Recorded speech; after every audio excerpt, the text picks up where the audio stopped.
హైదరాబాద్లో కలకలం రేపిన మస్తాన్ సాయి రిమాండ్ రిపోర్టులో సంచలన విషయాలు వెలుగు చూస్తున్నాయి.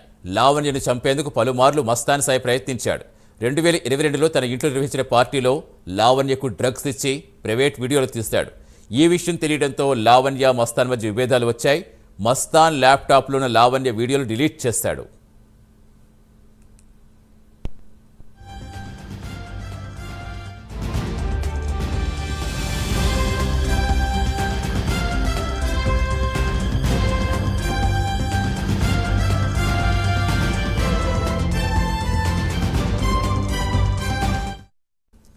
అయితే అంతకు ముందే వేరే సిస్టంలోకి వాటిని కాపీ చేసి దాచిపెట్టుకున్నాడు. ఇలాంటి చాలా అరాచకాలు రిమాండ్ రిపోర్ట్లో పోలీసులు పేర్కొన్నారు. కాగా హార్డ్ డిస్క్ కోసం లావణ్యను పలుమార్లు చంపాలని మస్తాన్ సాయి ప్లాన్ చేశాడు. జనవరి 30న లావణ్య ఇంటికి వెళ్లిన మస్తాన్ సాయి ఆమెపై హత్యాయత్నం చేశాడు. దీంతో అతనిపై ఎన్డీపీఎస్ సెక్షన్ కింద పోలీసులు కేసు నమోదు చేశారు. ఇప్పటికే ఈ కేసులో మస్తాన్ సాయి అతని స్నేహితుడు ఖాజాకు డ్రగ్స్ పరీక్షల్లో పాజిటివ్గా నిర్ధారణ అయింది.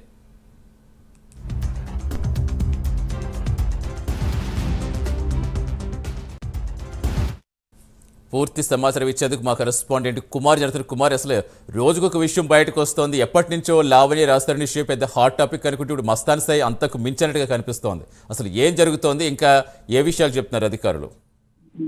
Thank you Satish. మొత్తానికి ఏదైతే మస్తాన్ సాయి విషయంలోనే రోజుకొక కీలక విషయాలు అయితే బయటకు వస్తాయని చెప్పొచ్చు. ముఖ్యంగా మస్తాన్ సాయి రిమాండ్ రిపోర్ట్ లో కూడా సంచలన విషయాలు అయితే బయటకు వచ్చినాయి. ముఖ్యంగా లావణ్యను చంపేందుకు పలుమార్లు మస్తాన్ సాయి ప్రయత్నం చేసినట్లు ఇప్పటికే పోలీసులు గుర్తించారు. 2022లోని మస్తాన్ సాయి తన ఇంట్లో ఒక పార్టీ అయితే నిర్వహించారు. ఆ పార్టీలోని లావణ్యకు డ్రగ్స్ ఇచ్చి ఏదైతే కొన్ని ప్రైవేట్ వీడియోలు కూడా మస్తాన్ సాయి తీశాడు. ఈ విషయం తెలియడంతో కూడా లావణ్య అనేక సార్లు మస్తాన్ సాయికి అలాగే లావణ్యకు మధ్యన అనేక విభేదాలు అయితే చోటు చేసుకున్నాయి. మస్తాన్ సాయి లావణ్య మధ్య గతంలో కూడా రాజ్ తరుణ్ రాజీ కుదిర్చినట్లు కూడా పోలీసులు అయితే గుర్తించారు. అలాగే ల్యాప్టాప్ లోని ఏదైతే ఈ వీడియోస్ ఉన్నాయో అవన్నిటిని కూడా రాజ్ తరుణ్ అయితే డిలీట్ చేయించినట్లు కూడా ఇప్పటికే పోలీసులు గుర్తించారు.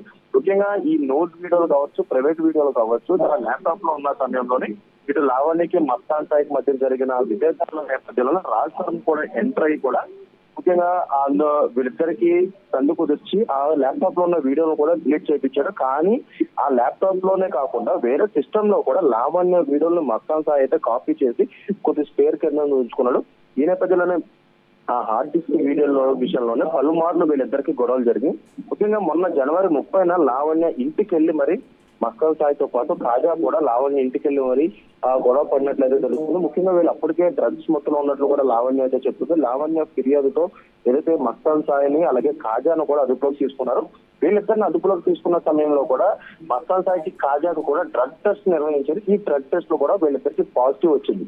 మస్తాన్ సాయిపై కూడా పోలీసులు ఏదైతే కేసు గతంలోనే నమోదు చేశారో కానీ దాంట్లో ఎన్డీపీఎస్ యాక్ట్ ను కూడా ఇప్పుడు చేర్చారు. ఎందుకంటే అరెస్ట్ చేసిన సమయంలోని డ్రగ్స్ పాజిటివ్ వచ్చింది. ముఖ్యంగా ఈ మస్తాన్ సాయి విషయంలోని ఒక చాలా కీలకమైన విషయాలు బయటకు వస్తున్నాయి.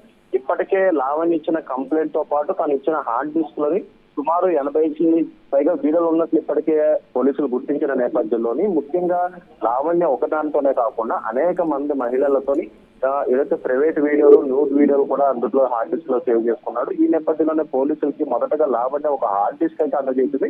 ఈ హార్డ్ డిస్క్ కాకుండా ఇంకా చాలా హార్డ్ డిస్క్ ఉన్నట్లయితే పోలీసులు అయితే చెప్తున్నారు. ఈ నేపథ్యంలోనే మస్తాన్ సాయిని కస్టడీలోకి తీసుకుని అతన్ని విచారిస్తే కనుక ఈ కేసులో అసలు మస్తాన్ సాయి మొదటి నుంచి కూడా ఏ రకంగా ఈ మహిళల్ని ట్రాప్ చేయడం, ఫోన్ హ్యాక్ చేయడం, అలాగే వాళ్ళ నోట్ వీడియోలు, ప్రైవేట్ వీడియోలు ఎలా స్టోరేజ్ చేశాడు అనే దానిపై పూర్తి క్లారిటీ వచ్చే అవకాశం అయితే ఉంటుంది. Right, thank you Kumar.